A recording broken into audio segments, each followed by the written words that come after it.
마쿠의 복음 13번째 시간입니다. 은혜를 중단시키려는 힘이 있다라는 제목으로 하나님 말씀 증거하겠습니다. 압살롬의 반역이 끝났습니다. 다윗이 다시 왕궁으로 돌아오게 되었습니다. 그러면 이제 하나님께서 은혜 베푸시고 다시 직위를 회복시키셨으니까 앞으로 잘 되겠지. 우리가 그것을 예측하게 되지 않습니까?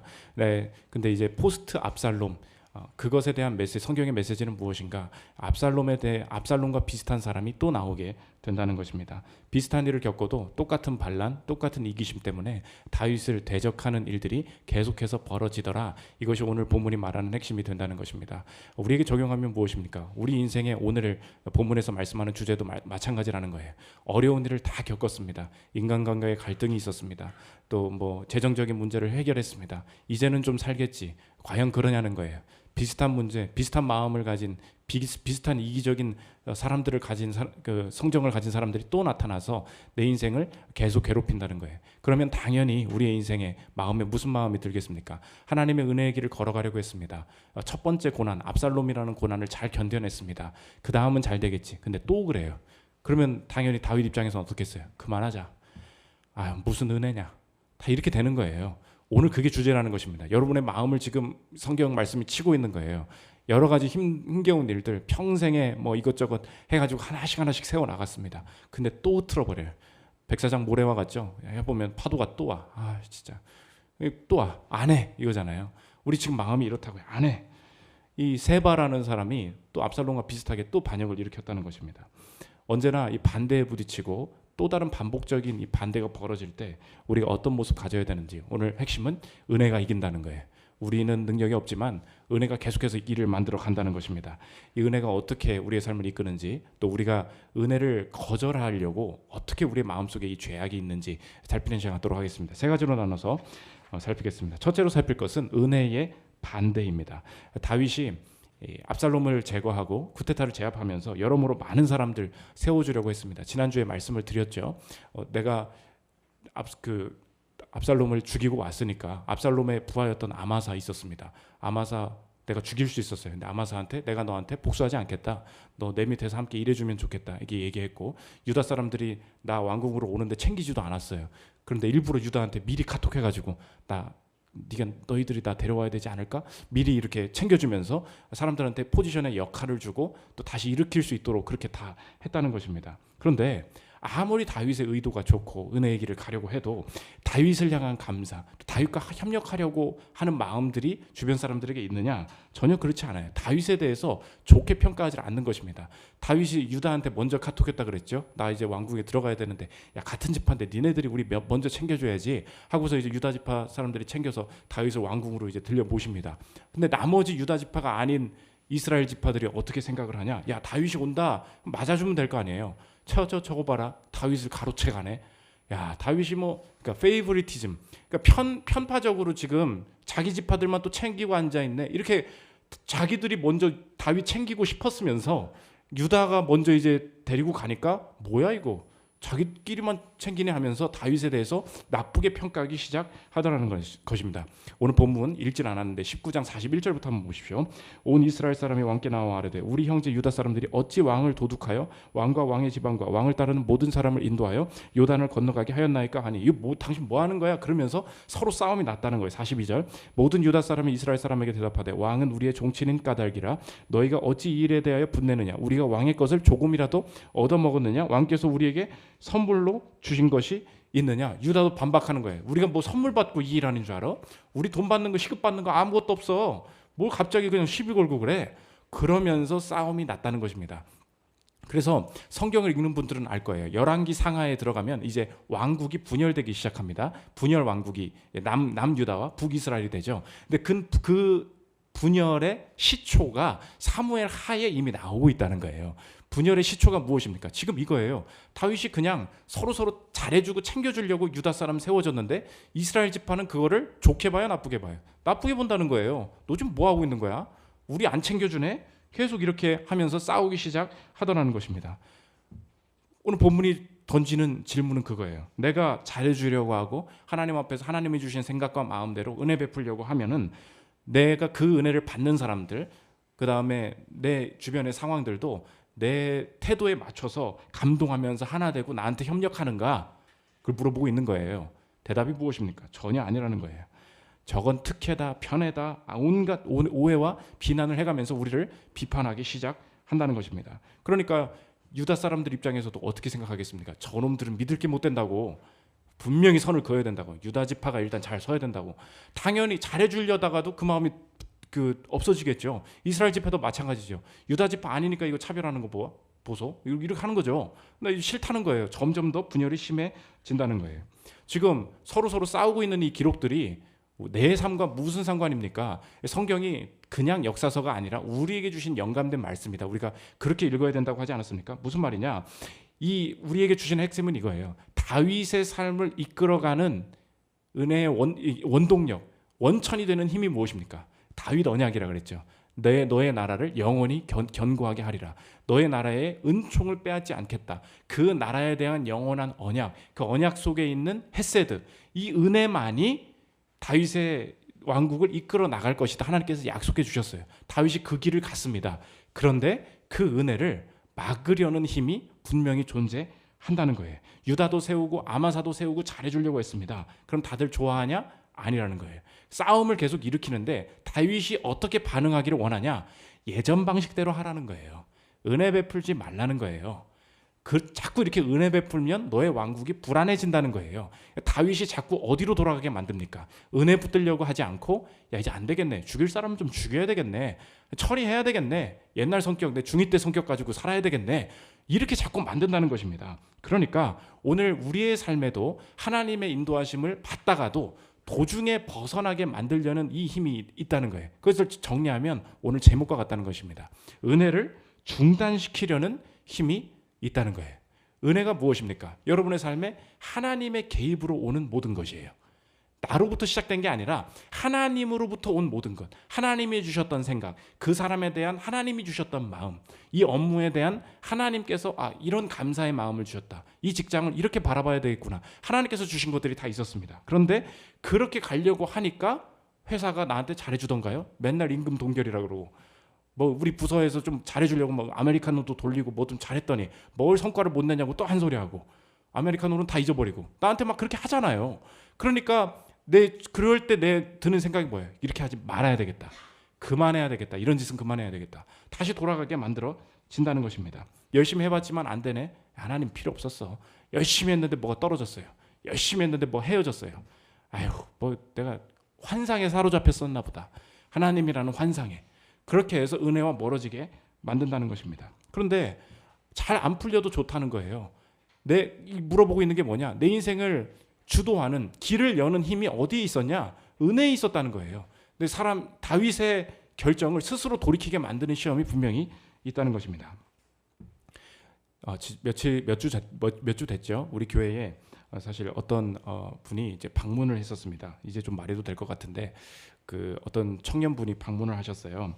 보신 분들도 계실 텐데, 그분이 먼저는 우리 교회에 이희진 자매님이 이렇게 꽃을, 원래 미나 자매님이랑 한 달씩 번갈아 가면서 하는데, 희진 자매님이 꽃꽂이를 담당하는 날이어서 토요일 날 이렇게 하고 있었는데, 어떤 청년분이 와가지고 그 교회에 도움을 좀 청하러 온 것입니다. 알고 보니까 학교에서, 학교가 어딘지 아시죠? 청송에 있는 학교가 있어요. 그러니까 교로 시작한 어떤 학교에서 이렇게 만기 출소를 하신 이렇게 전과 오범에 이제 청년이었던 것입니다. 폭행으로 이제 그랬다고 하더라고요. 근데 자기가 이제 먹을 게 없으니까 내가 예전에 그 조직에 다시 들어가기 싫어서 이제 사채업 이렇게 추심 같은 거 하면서 하다 보니까 술 마시고 어울리고 하는 거 했는데, 그런 사람들이랑 어울리기 싫어서 내가 새롭게 삶을 살고 싶어가지고 그쪽 세계로 다시 안 가고 살고 있는데, 이제 돈 다 쓰고 이제 없다. 그리고 좀 조금이라도 내가 평범하게 살고 싶어서 도움 받기를 원한다 했는데, 희진 자매가 너무 놀란 거죠.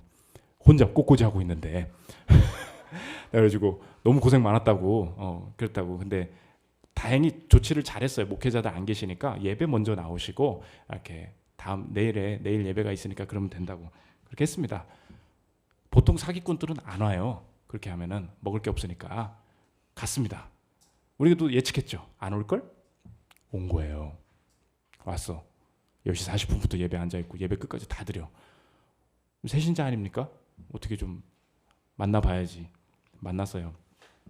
아무리 알리바이로 이리 치고 저리 치도 해도 다 나와. 다 말을 해. 주민번호까지 다 받아 적었어. 뭐 그렇잖아요. 다 받아 적었는데 내가 진짜 막노동을 해야 되는데 안전화를 사야 되고 그거 일할 수 있게만 도와주시면 된다. 뭐 안전화가 5만 원이다. 뭐 이렇게 해가지고 안전교육 받아야 이제 막노동 할 수 있으니까 그것만 하면은 자기가 언제든지 이제 돈 벌 수 있다.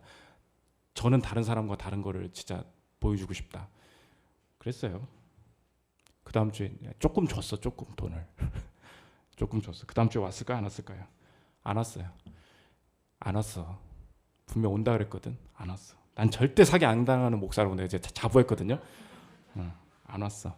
제 머릿속에 BGM이 뭐가 흘렀는지 아십니까? 그거 알죠? 레미제라블의 자베르 경감 알죠?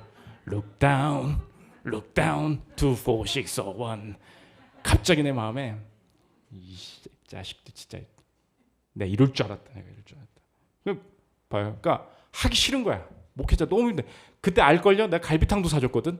갈비탕 사줬는데 옆에 경찰이잖아. 김영진 형제가 그걸 눈치를 못 채더라고. 이 사람이 뭔가 이상하다 했는데. 아무튼 이 얘기를 왜 하고 있느냐. 목회자잖아요. 그러니까 목회자의 마음이 그래요. 이런 거를 한두 번 당하잖아요. 그럼 평범하게 오는 성도도 좋게 안 보여. 넌 뭘 바라고 왔니? 넌 이 교회에서 뭘 하고 싶니? 이렇게 되는 거예요. 그러니까 은혜를 중단시키려는 힘이 있어요. 내 안에 이렇게 충만함이 없는 거야. 환대하는 마음도 없는 거야. 그러다 보니까 여러분이 한 번 치고 두 번 치고 이렇게 하면 어떻게 됩니까? 이제 다 사기꾸는 거예요. 다.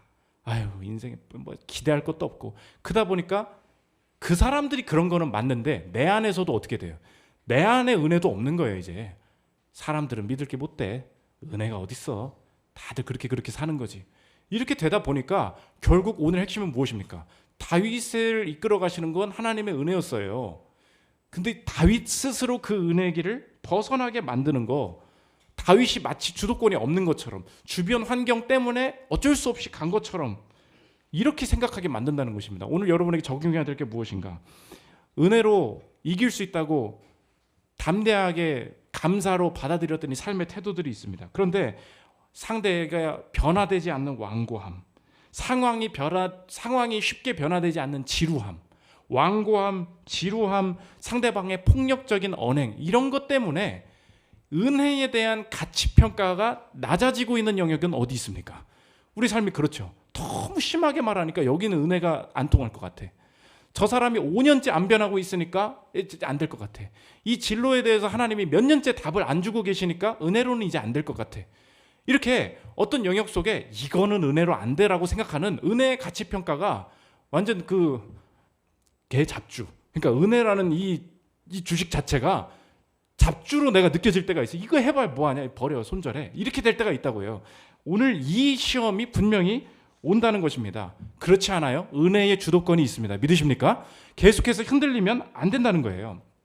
요즘 변호사 우영우라고 이게 드라마가 유행되지 않습니까? 호불호가 엄청 나뉘대. 엄청 좋아하는 사람 있고 지난화에 뭐 이제 실망을 했다고 절대 안 본다고 막 그러는 분도 있고 막 그런데 장애에 대한 관심을 많이 이제 일으켰죠. 근데 실제로 이 자폐 아들을 키우시는 어머님들을 만나보면 자폐 애들이 그렇게 특정한 재능을 가지고 두각을 나타낼 확률은 제로에 가깝다고 합니다. 그러니까 여러분이 지금 SF 드라마를 보고 계신 거예요. 그런 사람은 이 세상에 거의 존재하지 않는다. 그래서 아무 재능이 없고 평범하게 그냥 자폐 어려움들을 가지고 사는 가정들이 거의 99%다. 근데 최영숙이라는 어머님이 계십니다. 호민이라는 자폐아를 가지고 이제 키우고 계시는데 아들의 답장을 기다리며라는 자신의 그 책에서 아들이 조기 치료를 받으러 다녀도 안 변하는 거예요. 안 변해. 그래서 치료 받으러 또 가는데 버스 정류장에 서 있습니다. 근데 태극기가 건너편에 막 흔들리니까 태극기가 바람에 하면서 막 잡으려고 가는데 이게 도로잖아요. 큰 도로니까 너 가면 안 돼. 근데 태극기가 또 이제 막 난리 나는 거죠. 흔들거리는 거 막 잡으러 가겠다고 난리 나는데 내 마음이 지친 거예요. 내 마음이 아무리 몇 년을 치료해도 안 되니까 안 변한다. 그러니까 이 아들을 사랑하는 이 엄마의 마음에도 중단하려는 그 유혹이 들더라는 거예요. 들어보십시오. 그분의 솔직한 고백입니다. 조기 치료실을 2년 넘게 다녔지만 아이는 나아지는 기색이 없었다. 오히려 나이가 들수록 아이의 행동 반경만 점점 커지고 있었다. 집 밖에만 나가면 어디로 튈지 몰라 늘 아이의 손을 잡고 다녀야 했다. 그러고도 수없이 잃어버렸다가 찾기를 반복하고 있었다. 끝도 없고 앞도 보이지 않는 길에서 나는 아이와 함께 점점 지쳐가고 있었다. 완치된 사람이 없는 병이라지 않는가. 이 모습으로 평생을 살아야 한다. 자랄수록 아이의 고통은 점점 더해갈 것이고, 내 생각이죠. 지금보다 훨씬 나쁜 모습으로 자란다면 모두에게 너무 슬픈 일이야. 그래, 끝내자. 여기서 끝내는 거야. 아이를 잡고 있던 손에 힘이 빠지는 걸 느꼈다. 스르르 아이의 손이 내 손에서 빠져나갔다. 내가 죽이고 싶었다는 거죠. 그만하고 싶다. 그 순간 버스가 우리 앞에 도착했다. 간신히 살았다는 거예요. 버스가 도착하는 바람에. 그러면서 내 인생에, 내 마음에도 이런 마음이 있구나. 중단하고 싶은 마음이 있구나. 그런 마음 중에 이분이 돈이 없으니까 신문 배달하고, 신문 배달 후에 새벽 기도를 하면서, 이게 기독교 서적이 아닌데 일부러 자신의 신앙을 좀 써놨더라고요. 하나님이 자신의 마음을 막 치유하시더라는 것입니다. 계속 가기를 잘했다. 계속 가기를 잘했다. 하나님께서 그 마음 주시더라는 거예요. 이어 들어보십시오. 신문 배달의 건강을 돌려주었다면 새벽 예배는 끊임없이 스스로를 정죄하고 괴롭히던 나를 용서하는 계기가 되었다. 호민이는 갓난아기 때부터 모유를 먹을 때 외에는 언제나 내게 등을 돌렸다. 아이가 엄마인 나조차 거부하며 혼자만의 세계에 빠져들수록 나도 서서히 마음속에서 아이를 밀어내고 있었음을 깊은 묵상기도 끝에 알았다. 나의 이중적인 모성을 깨닫고 거의 한 달 동안 매일 밤 아이 앞에 눈물로 사과했다. 한 달 뒤 호민이는 나를 받아들인다는 표시로 내 목덜미를 꼭 끌어안고 웃어주었다. 태어나서 호민이가 처음으로 먼저 나를 안아준 날이었다. 그 순간 나를 괴롭히던 죄의식과 절망에서 해방될 수 있었다. 아이의 장애는 더 이상 내게 장애가 아니었다. 계속 가기를 잘했다는 거예요. 나 거기서 놓으려고 했다는 거예요. 하나님께서 이 예배 중에 내 인생을 회복시키신 게 뭐냐? 내 안에 이런 이중적인 죄악이 있었구나. 은혜 아니면 안 되는구나. 하나님께서 그 아이를 바라보는 모습들을 다시 해석시켜 주시고, 이 아이가 내게 은혜일 수 있으면, 주님께서 내게 주신 상황이 분명히 은혜임을, 주님이 주신 것이라면 은혜로 갈 수 있음을, 그걸 알았다는 거예요. 호민이라는 문제가 얼마나 무겁습니까? 여러분도 적용해 보십시오. 내 인생에 다른 사람은 모르겠는데 너무 어려운, 무거운 문제들이 있어요. 근데 그때 그걸 감당할 힘에 무엇을 대입합니까? 내 힘이잖아요. 못 버티겠다. 나는 안 된다. 그러니까 놔버리고 싶은 거예요. 차라리 치이는 게 낫지 않을까. 여러분, 그런 식으로 예측하고 있는 인간적인 모습들이 있습니까? 그 예측을 오늘 다 십자가 앞에 태우십시오. 절대 그렇게 되지 않을 거예요. 죽음 다음에 부활이 있을 것입니다. 분명히 여러분 예측대로 되지 않아요. 은혜는 새 길을 열게 돼 있다는 거예요. 확신하십니까? 붙들고 계속 가고 감사로 감당해야 될 분명한 이유가 있다. 은혜 때문이다. 오늘 성경이 그것을 보여주고 있다는 것입니다. 두 번째로 살펴볼 것은 은혜의 갈림길입니다. 에어컨 조금만 시원하게 해주세요. 본문은 이중적인 반역을 보여주는데, 내 바깥 사람들이 그런 일들을 벌였다, 바깥 사람들이 반역을 했다, 이렇게 말을 해요. 근데 오늘 본문의 이중적인 게 우리 안에서도 반역이 일어난다는 것입니다. 우리 안에 어떻게 반역이 일어나고 어떻게 해결되는가? 우리 안에 도대체 무슨 일이 일어나는가? 첫째로 자기 의가 하나님의 은혜에 대해서 반역을 하고, 두 번째로 우리의 반역은 하나님의 지혜로만 풀리게 된다는 거예요. 첫째로 자기 의입니다. 오늘 요압 장군이 나와요.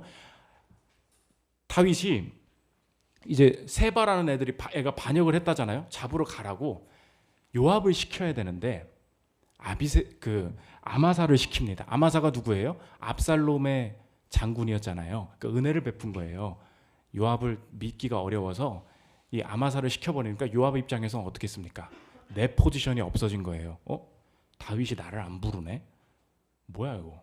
짜증나. 이렇게 된 거예요. 아마사가 이제 군대를 모아가지고 가려고 하는데 정한 기일에 지체됐다. 군대를 기한 내에 잘 못 모으니까 다윗이 그제서야 이제 요압 쪽을 시켜요. 네가 이제 가봐. 근데 요압이 가서 세바를 잡으면 되는데 아마사가 미운 거예요. 그러니까 아마사를 딱 만났겠죠. 아마사도 그 군대를 모으고 있었겠죠. 아마사를 모으더니 헬로우 하더니, 오늘 본문 우리가 읽은 게 그거예요. 오른손으로 수염을 잡아. 그러니까 이제 그때 이제 인사를 하는 거예요. 오른손으로 수염을 잡는데, 오른손이 상대에게 보여지고 있으면, 칼이 없으면 나 공격하지 않는다는 뜻이거든요. 근데 요압이 칼이 떨어져 있었어. 오른손을 잡고 왼손으로 칼을 잡아서 배를 콱 찔러버립니다. 싹 죽여버려요. 아마사는 없어져도 된다. 이게 다윗의 그 요압의 행동이었다는 것입니다. 20장 9절 10절 보십시오. 요압이 아마사에게 이르되 내 영은 평안하냐 하며 오른손으로 아마사의 수염을 잡고 그와 입을 맞추려는 체하매 아마사가 요압의 손에 있는 칼은 주의하지 아니한지라. 요압이 칼로 그의 배를 찌르매 그의 창자가 땅에 쏟아지니 그를 다시 치지 아니하여도 죽으니라. 요압과 그의 동생 아비새가 비그리의 아들 세바를 뒤쫓을세. 요압은 어떻게 상징이 되느냐? 요압을 우리 안에 있는 것으로 적용을 하면 됩니다. 요압은 누구예요? 우리 안에 자기의예요. 은혜를 중단시키려고 만들 때 밖에서만 나쁜 일이 벌어지고 밖에서만 해결이 안 되는 게 아니라 내 안에서 이제 어떤 일들이 막 내 마음에 들기 시작하냐, 내 방식대로 이제 하자는 거예요. 요압의 방식은 무엇입니까? 아마사 인정하면 안 된다니까 죽여버려요. 세바는 어떡합니까? 내가 다 쓸어버리겠어 하고 세바한테 막 지금 돌진해 가요. 여러분 그럼 생각해 보십시오. 이러면 해결이 될까요? 다윗의 왕국이 다시 귀환을 했습니다. 세바라는 반역자가 있었어요. 반역자 무리들을 완전히 다 쓸어버렸어요. 피를 엄청나게 흘린 거야. 그럼 다윗의 왕국이 제대로 세워질까요? 피 위에 세워진 왕국이잖아요. 해결이 안 되는 거예요. 그럼에도 불구하고 상관없어. 나는 얘는 죽여야 돼. 얘는 그렇게 안 돼 할 거야. 아마사 죽이고 세바 잡으러 가가지고 다 쓸어버리겠다고 군대 몰고 막 가기 시작합니다. 이게 무엇입니까? 밖에서 반역이 일어날 때 우리 안에도 하나님의 반역이 일어난다는 거예요. 우리 안에 반역이 무엇입니까? 자기의 은혜를 가로막는 내 삶의 라이프 스타일이에요. 내가 사람을 대하는 방식들이 있죠. 저런 애들은 저렇게 대하면 안 된다고. 이런 거 있잖아요. 그거 가지고 다시 대하자. 이 자녀는 이제 이렇게 해주면 안 된다고. 그러니까 막 이제 강압적으로 막 요구하고 강압적으로 교육시키고 그렇지 않다는 것입니다. 그런데 이렇게 행동했을 때 요압이 문제를 해결했느냐? 아마사가 칼 맞고 죽어서 쓰러졌어요. 근데 쓰러졌는데 이 시체를 애들이 지나가면서 계속 쳐다봐. 그러니까 병력이 가지를 않는 거예요. 이게 중요한 메시지예요. 병력이 막히더라는 것입니다. 11절 12절 보십시오.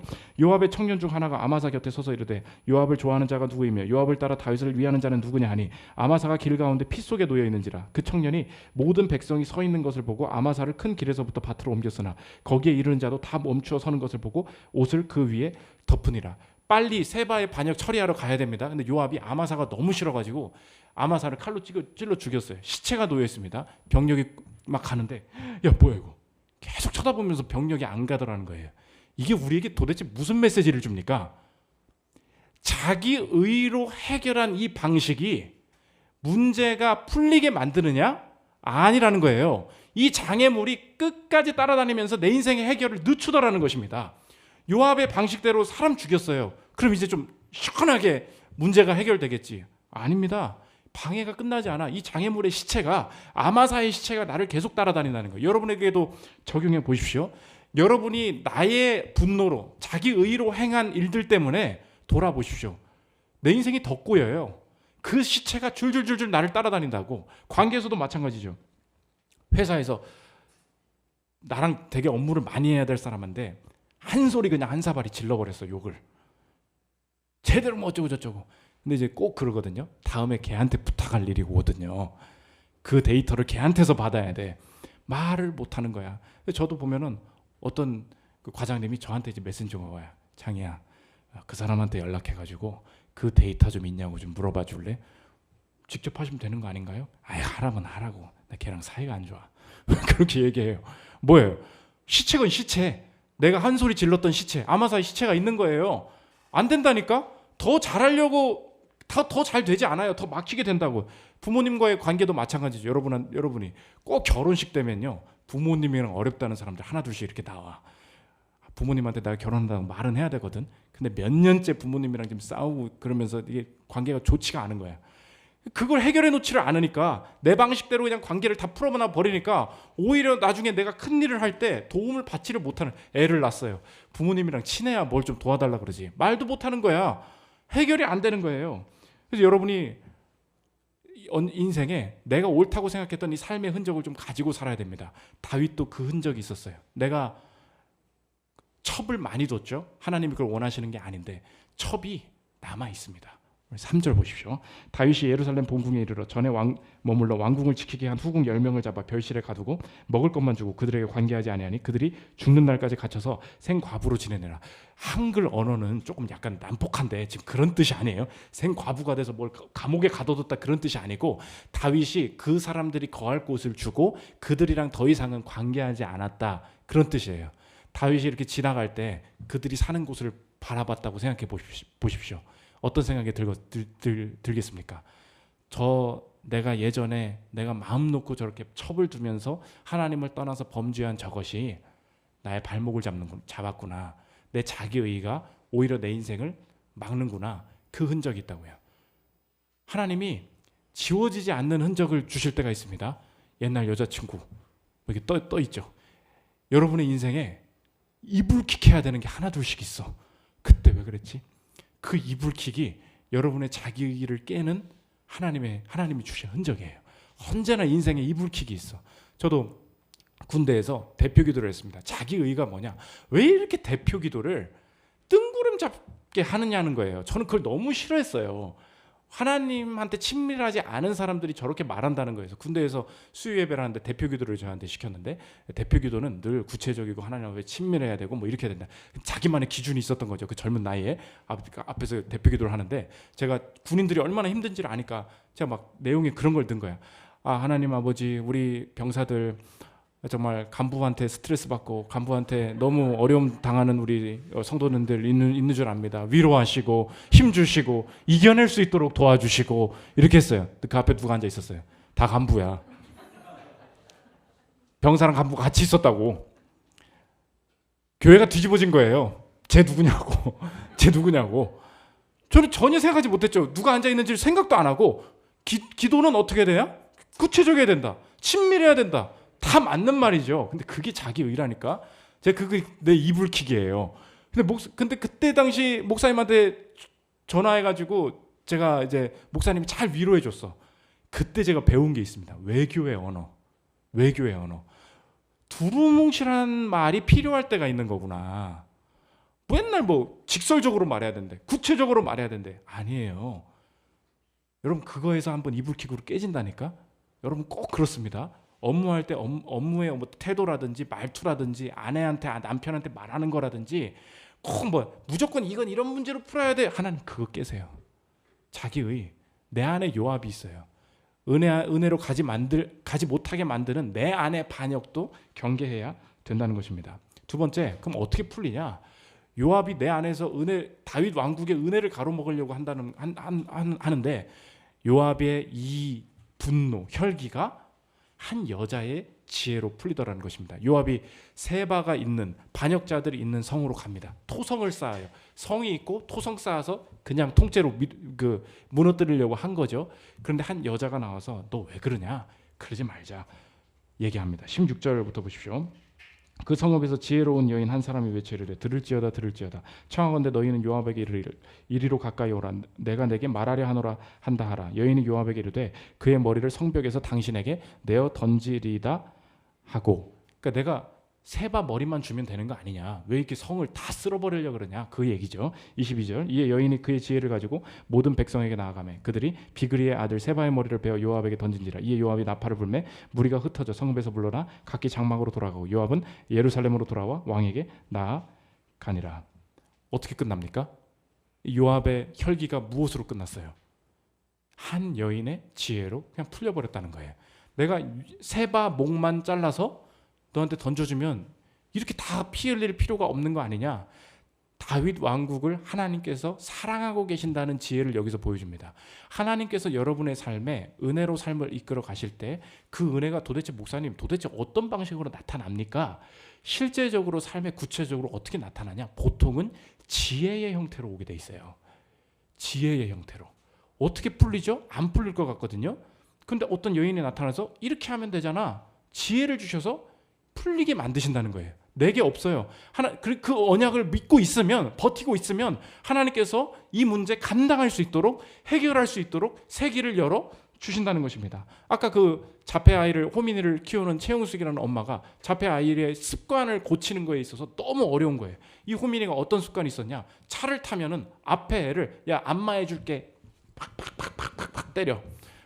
왜 때려? 안마해 준 거야. 계속 그런다는 거예요. 애가 차만 타면 앞에 있는 사람 팍팍팍팍 때리고 얘 왜 이래? 안마해 준 거야. 안마해 준 거야. 계속 너 하지마 아무리 해도 고쳐지지를 않는 거예요. 하나님 진짜 너무 힘듭니다. 내가 차 타고 다닐 수도 없고 애들 때려가지고 너무 학교 다니기도 힘들고 그렇다고 기도를 하고 하는데 나 이제 모르겠습니다 하는데 갑자기 빨리 차 타고 가야 되는데 운전하고 있는데 그 신호 위반하고 가다가 딱지까지 걸린 거야.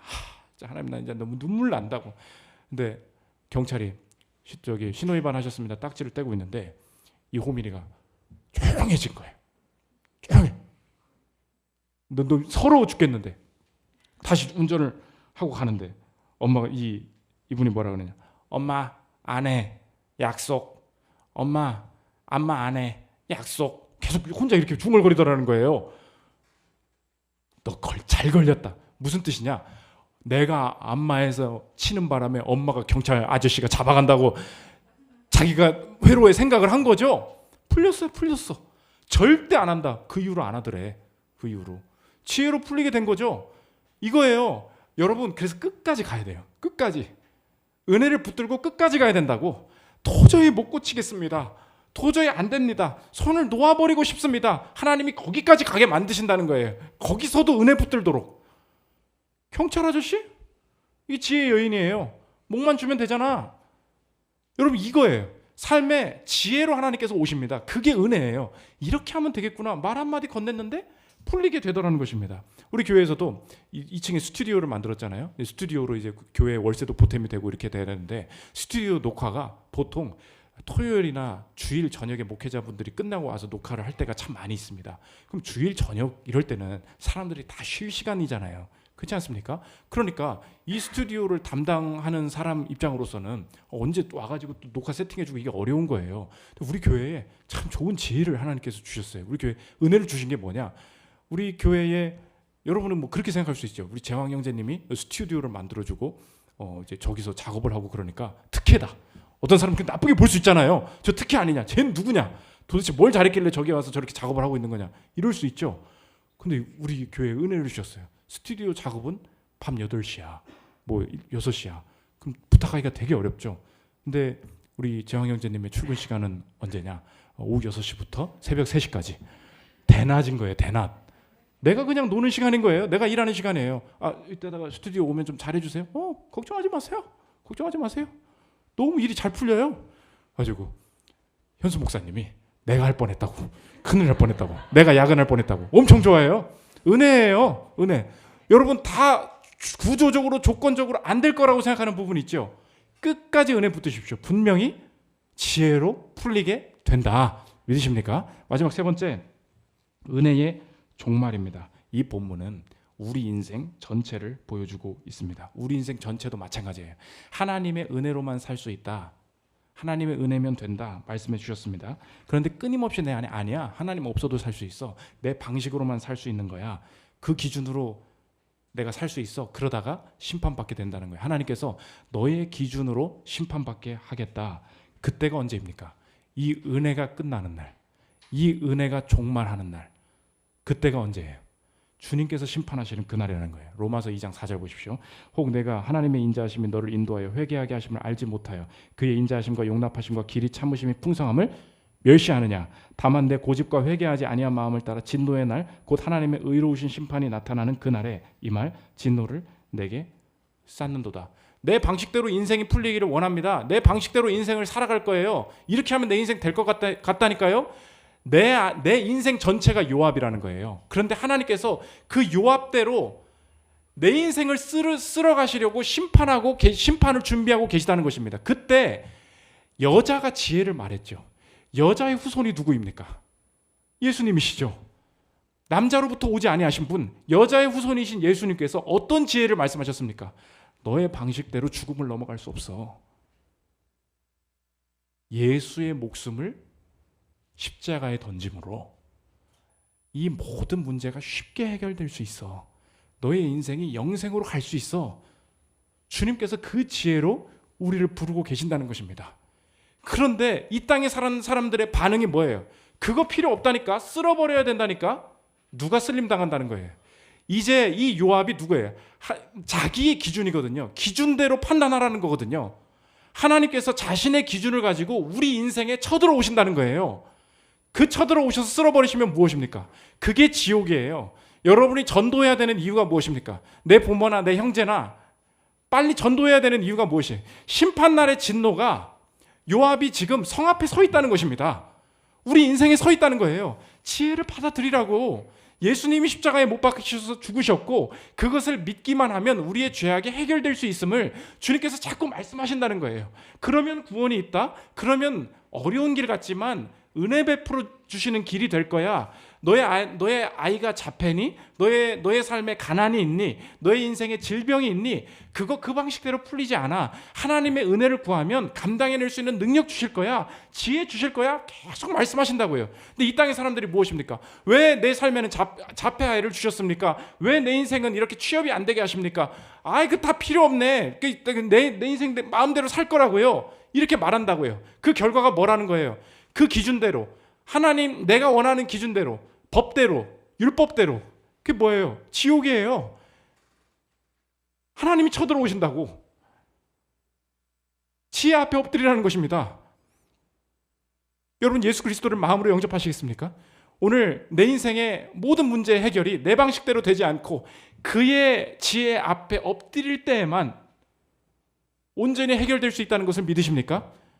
내 인생 전체의 죄악이 그리스도의 십자가라는 지혜로 풀렸음을 여러분의 인생이 받아들이고 믿으신다면 신자로서 오늘의 삶도 확신하십시오. 주변 사람들이 야, 너 어떻게 또 그 일이 또 생기냐? 또 떨어졌어? 또 헤어졌어?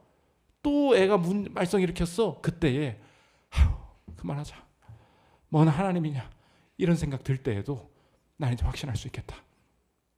주님께서 죽음의 문제도 그리스도를 십자가에 못 박히게 하시는 지혜를 통하여서 풀어내셨으니 지금 내가 감당해내고 있는 은혜로부터 멀어지게 만들려는 이 안과 밖의 공격 속에서도 내 방식대로 풀려는 자기의 버리고 끝까지 무명의 여인이 말하는 하나님이 슬며시 말씀하시는 경찰관을 통해서도 말씀하시는 그 은혜만을 붙들고 있을 때 내 문제가 오히려 쉽게 풀리게 되는 것을 경험하게 되리라.